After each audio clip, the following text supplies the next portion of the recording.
Ontario has an exceptional fire service, but fire and smoke can travel so quickly that despite their best efforts, firefighters might not be able to rescue you or your family if a fire occurs in your home. In fact, most fire fatalities occur when the fire department's response time is 5 minutes or less. What you are about to see is the actual recreation of a fire that happened in a home early one morning. Even though the firefighters arrived within 3 minutes of receiving the call, the fire claimed the life of a 5-year-old boy. This needless tragedy devastated not only the family, but also friends, firefighters, and the entire community. What we've learned from this recreation, we'd like to share with you. It could save your life, or the lives of your loved ones. This reenactment clearly demonstrates how little time you may have to escape a fire in your home. It drives home a very important message. You must take responsibility for your own fire safety.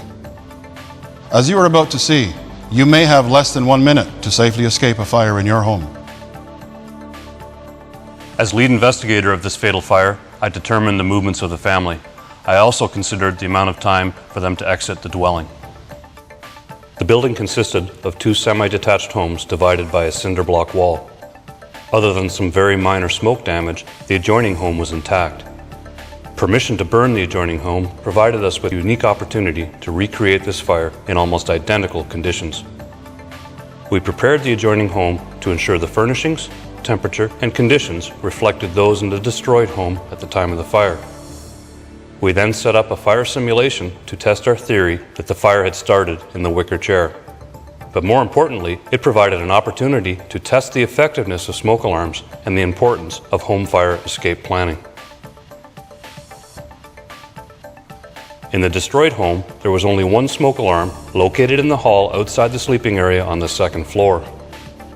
For this reenactment, we installed smoke alarms on both the ground floor and the 2nd floor. We believe that the mother and the 3-year-old boy came down the stairs and exited the building, followed by the father and the 5-year-old. It's quite likely that the older boy became afraid of the fire and ran back upstairs. It's not uncommon for a child to react that way, which reinforces the need to hold on to your children and to assist them out of the home. We estimate it took 30 seconds to escape the dwelling after the activation of the 2nd floor smoke alarm. That's a critical moment because when the family opened the door and exited the dwelling, the door stayed open and provided oxygen to the growing fire. What you are seeing now is the alcove area in the living room of the simulation home.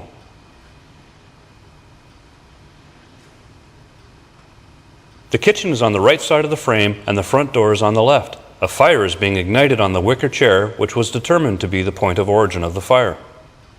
The equipment hanging from the ceiling are the heat sensors installed to monitor the temperature of the room at various levels. The smoke is now pouring from the ignition point and a small flame is developing.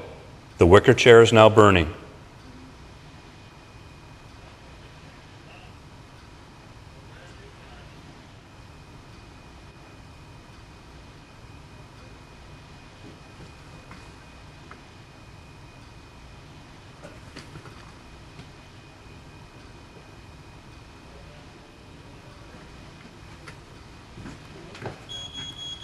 The ground floor smoke alarm activates.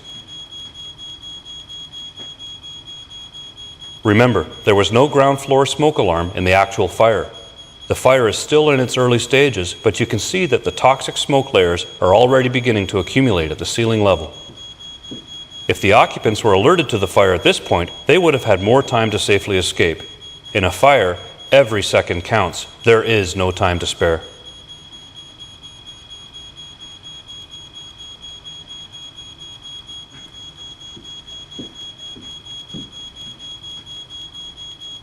The smoke alarm on the 2nd floor now activates. This is the alarm the family heard.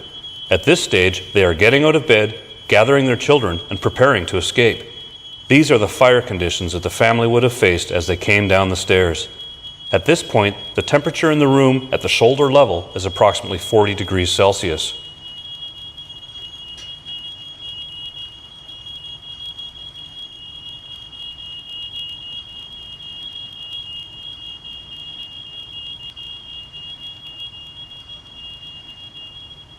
Watch closely what happens to the fire conditions when the front door opens and more oxygen is introduced into the room.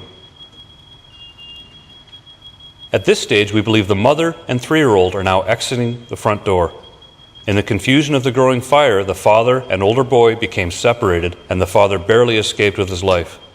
Unfortunately, the child had run back up the stairs and perished in the fire. Within 30 seconds of the door opening, the temperature on the first and second floors soared to over 700 degrees Celsius.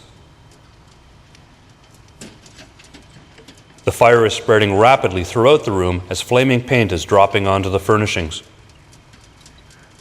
The room is rapidly approaching its peak temperature of 900 degrees Celsius.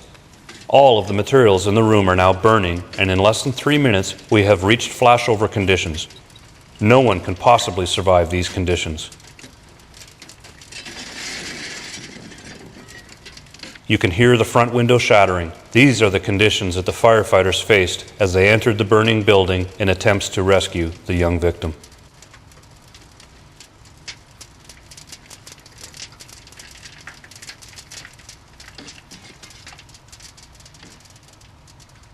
Investigators from the Office of the Fire Marshal face these types of cases on a daily basis. The investigation of any fire fatality is never routine. However, the circumstances involving the death of a child are always tragic. This enactment clearly shows that you cannot risk having a fire in your home. However, tragic situations like this continue to happen across Ontario all too often. You need to do everything you can do to prevent a fire in your home. There are 3 essential issues that you need to address to protect you and your loved ones from fire. They are prevention, detection, and escape. Prevention. There are simple things that you can do to ensure that fire never starts in your home. Most kitchen fires result from unattended cooking, so stay in the kitchen and look while you cook. If you smoke, smoke outside and keep matches and lighters out of sight and reach of children. Alcohol is an all too common factor in many fatal fires involving cooking and smoking. Keep a close eye on anyone in your home who is drinking, especially if they are cooking or smoking. Keep candles away from anything that can burn and place them in safe, sturdy holders with glass shades. Blow out all candles before leaving the room or going to bed. These are only some of the things that you can do to prevent fires in your home. Detection. If, after your best efforts, a fire does start in your home, you need to know about it right away. Since this fire occurred, the law now requires working smoke alarms on every story of your home and outside all sleeping areas.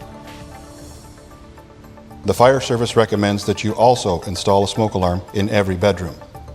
The early detection and warning of a fire provided by working smoke alarms can give you and your family the precious seconds you need to safely escape.